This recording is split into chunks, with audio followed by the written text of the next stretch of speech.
সুধার সাথে রাগ করে সবার সামনে বলে দিল ইশিকাকে বিয়ে করবে তেজ।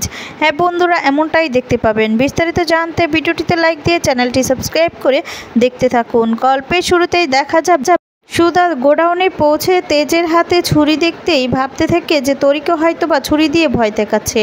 আর তখন বলতে থাকে যে মেয়েকে দিন তেজ বসু মল্লিক। আর তখন তেজ বলে না, আমি কিছুতেই তোমার মেয়েকে ছাড়বো না। তোমাকে আমি বলেছিলাম যে তুমি সুধা হয়ে ফিরে আসলেই তোমার মেয়েকে তবে পাবে, এর আগে পাবে না। ওদিকে দেখা যাবে তেজকে খোঁজার জন্য ছুটে আসে ইশিকা তখন সমুদ্রকে বলে তুমি এখানে কি করছো, তেজ কোথায়? তখন সমুদ্র ইশিকাকে তেজ কোথায় আর সমস্ত কিছু খুলে বলে। ইশিকা তখন বলে তবে তো তেজ অনেক বড় ফাঁসা ফেসে গিয়েছে, চলো আমাদের ওকে বাঁচাতে হবে।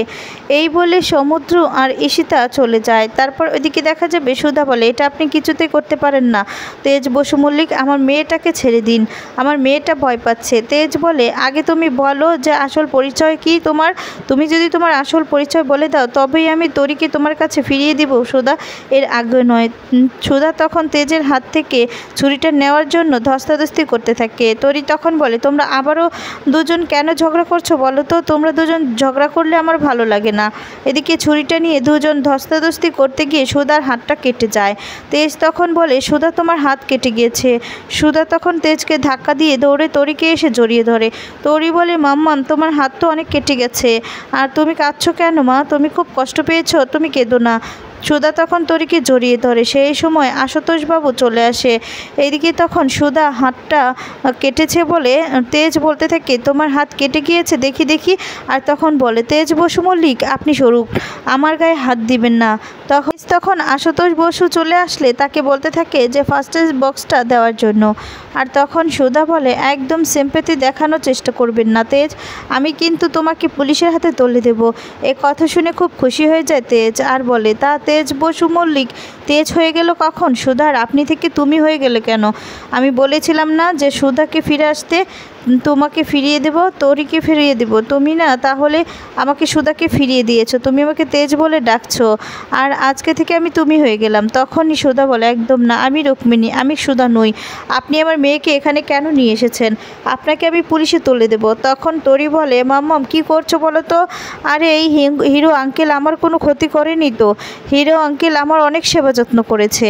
আমার যখন জ্বর হয়েছিল হিরো আঙ্কেল আমাকে আমার মাথায় জলপট্টি দিয়ে দিয়েছিল, জ্বর হইলে তুমি যেভাবে আমাকে যত্ন করো হিরো আঙ্কেলও আমার সেভাবেই যত্ন করেছে, আমাকে খাইয়ে দিয়েছে জানো তো। আর তখন ঝিনুক বলো আচ্ছা ওরা দুজন কথা বলুক, আশুতোষ বাবু আমরা চলুন একটু বাইরে চলে যাই। এরপর আশুতোষ আর ঝিনুক তরিকে নিয়ে বাইরে চলে যায়। এদিকে ঝিনুকরা তরিকে নিয়ে বাইরে আসলে আর তখনই সেখানে দাঁড়িয়ে থাকে প্রীতম তখন তরিকে দেখে অবাক হয়ে তরির কাছে দৌড়ে যায় আর বলে মাম্মাম তুমি এসেছো? তখন বলে হ্যাঁ বিয়ে। এরপর বলে আমি না খুব খুশি হয়েছি।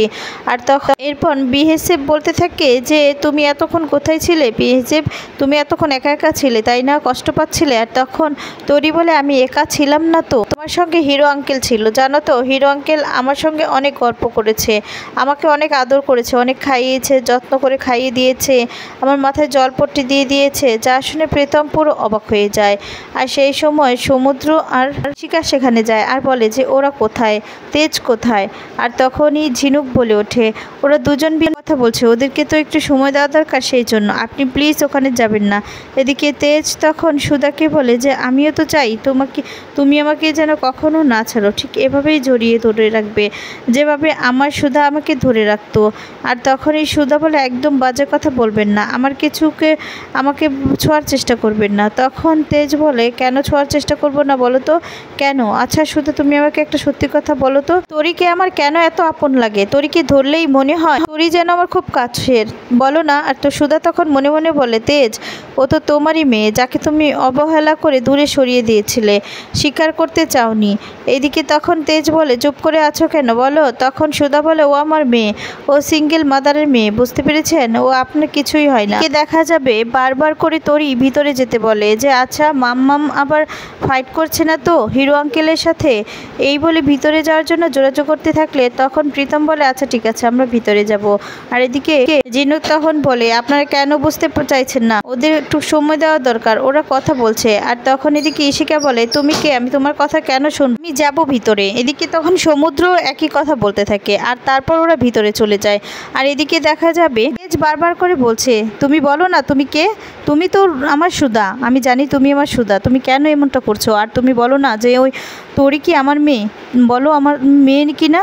নিজের মাথায় হাত রেখে বলতে বলে যে তোরই কি আমার মেয়ে, আমার কেন ওর কাছে গেলে এমন লাগে, কেন লাগে যেন ওর সাথে আমার কোনো সম্পর্ক আছে, একটা টান আছে, ও হাসলে আমার হাসি পায়, আমি শান্তি পাই, ও কাঁদলে আমারও কেমন যেন লাগে, কান্না পায়, তাহলে কেন। আর তখন হাতটা ছাড়িয়ে নেয় আর বলে তেজ বসু মল্লিক আপনি কিন্তু একটু বেশি করছেন, ও আমার মেয়ে। আর তখনই জিজ্ঞেস করে যে ওই প্রীতমকে, তখন বলে দেয় যে সে হচ্ছে তার হাজবেন্ড হতে যাচ্ছে, তাকে বিয়ে করতে যাচ্ছে সুধা। আর এমন এমন কথা বলে তেজ তো রেগে যায়, তেজ খুব কষ্ট পায়। আর সেখানে এদিকে চলে আসে প্রিয়তম, ইশিকা, সমুদ্র সবাই চলে আসে। আর তখন এদিকে ইশিকা এসে বলতে থাকে সরি, আমি না তেজের হয়ে ক্ষমা চাইছি, ও না আবারও আপনাকে সুধা ভাবছে, আসলে আপনি তো রুক্মিণী। আর তখনই এদিকে তেজ বলে হ্যাঁ হ্যাঁ ও তো রুক্মিণী, আর আমি কেন ওর জন্য এতটা করছি। আর তখনই প্রীতমের কাছে যায় সুধা, তখন বলে আপনি ঠিক আছেন তো। আর তারপর দেখা যাবে সুধাকে খেপানোর জন্য ইচ্ছে করেই তেজ এমন এমন কথা বলতে থাকে। আর ইশিকার হাতটা সামনেই জড়িয়ে ধরে, ইশিতার কাঁধে হাতে হাত রাখে যাতে করে সুধার কষ্ট পায়। আর তখন সুধার সাথে খুব রেগে যায়। আর তখন বলতে থাকে যে ও ইশিকাকে বিয়ে করবে এমন কিছুই বলতে থাকে। আর তারপর বলতে থাকে যে হ্যাঁ হ্যাঁ এ আমার সুধা হতেই পারে না, আমার সুধা আমাকে ছেড়ে অন্য কাউকে বিয়ের কথা ভাবতেই পারে না, আমার সুধা তো জন্মই হয়েছে তেজের জন্য, এটা আমার সুধা হতে পারে না, এটা হচ্ছে রুক্মিণী। আর তখন বলে আপনি না ভালো থাকুন, আপনি ওই প্রিয়তম আপনার হাজব্যান্ডকে নিয়ে না ভালো থাকুন। তারপর আরও অনেক কথা বললে তখন তো রেগে যায় সুধা রেগে গিয়ে বলতে থাকে যে আপনার মুখ সামলে কথা বলুন, আপনি এই সমস্ত কথা বলতে পারেন না, বুঝতে পেরেছেন। আর আমার মেয়ের পরবর্তীতে যদি কোনো ক্ষতি করতে চান তাহলে আমি কিন্তু আপনাকে ছেড়ে কথা বলবো না, আমার মেয়ের ক্ষতি আপনি করতে পারেন না। আর ওদিকে তেজ তখন সেখান থেকে বেরিয়ে আসে। তারপর দেখা যাবে সুধা ওরাও বাড়িতে চলে যায়। আর এদিকে তখন ঠাম্মি চিন্তায় থাকে তেজের জন্য। আর তখন এদিকে কাকাই বলতে থাকে যে তোমরা কেন বুঝতে পারছো না, তেজ এখন তেজের মধ্যে নেই, তেজ বিয়ে করবে না ইশিকাকে। আর তখন তেজের মা বলে আমার তেজ, আমাকে ইশিকা কথা দিয়েছে আমার তেজকে বাড়িতে ফিরে আনবে।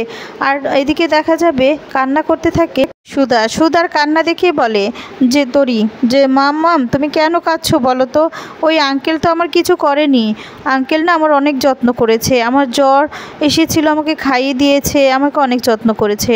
আর তখন বলে তোমার জ্বর এসেছিল, এরপর বলে মাম্মাম তুমি ছাড়া তো আমার কেউ নেই, তুমি ছাড়া আমার কেউ নেই, এই বলে জড়িয়ে ধরে। আর বলে তুমি আমাকে ছেড়ে কোথাও যাবে না, জড়িয়ে ধরলে। আর তারপর দেখা যাবে এদিকে মনে মনে ভাবতে থাকে সন্তোষ বাবু যে কি সত্যি রুক্মিণী নাকি তেজ যেটা ভেবেছিল সেটাই, ও আমাদের সুধা ফিরে এসেছে তাহলে, এই কথাগুলোই ভাবতে থাকে। অন্যদিকে দেখা যাবে কাকাই যখন বলে তেজ আসবে না, তেজ বিয়ে করবে না, বললো তো ও বিয়েও করবে না, ও আসবে না, আর ওই ব্যবসা এগুলো কিছুই ওর দ্বারা কিছুই হবে না। তখনই সেখানে চলে আসে তেজ আর ইশিকা। আর তখন বলে যে ঠাম্মি আমি এসে পড়েছি। তখন তেজকে দেখে খুশি হয়ে যায় তেজের মা, ঠাম্মি সবাই। আর তারপরে দেখা যাবে সেখানে গিয়ে বলতে থাকে আমি সবার সামনে বলছি আমি ইশিকাকেই বিয়ে করতে চাই, ইশিকাকে বিয়ে করব, সমস্ত আয়োজন করা শুরু হোক। আর তখন এই কথা শুনে ঠাম্মি, তেজের মা সবাই তো অনেক খুশি হয়ে যায় আর অবাক দৃষ্টিতে তাকিয়ে থাকে, অবাক হয়ে যায়। অন্যদিকে দেখা যাবে জোৎস্না তখন বলে না তুই ইশিকাকে বিয়ে করতে পারিস না, সুধা কোথায় সুধা। আর তখন বলে সুধা সত্যিই মরে গিয়েছে। এ কথা বলতে রেগে ইশিকাকে বিয়ে করবে এই জন্যই রেগে জোৎস্না তখন চর মেরে দেয় তেজকে। আর তারপর ওদিকে দেখা যায় বলে মাম্মাম তুমি কেন বিএফকে বিয়ে করবে, বিএফ না বিএফই থাকবে, ও বাবা হতে পারে না উনি। আর এদিকে দেখা যায় জোৎস্না বলে তুই সুধাকে ছাড়া কাউকে বিয়ে করতে পারিস না। জোৎস্না বলে যে সুধা বেঁচে আছে, আমি জানি সুধা বেঁচে আছে,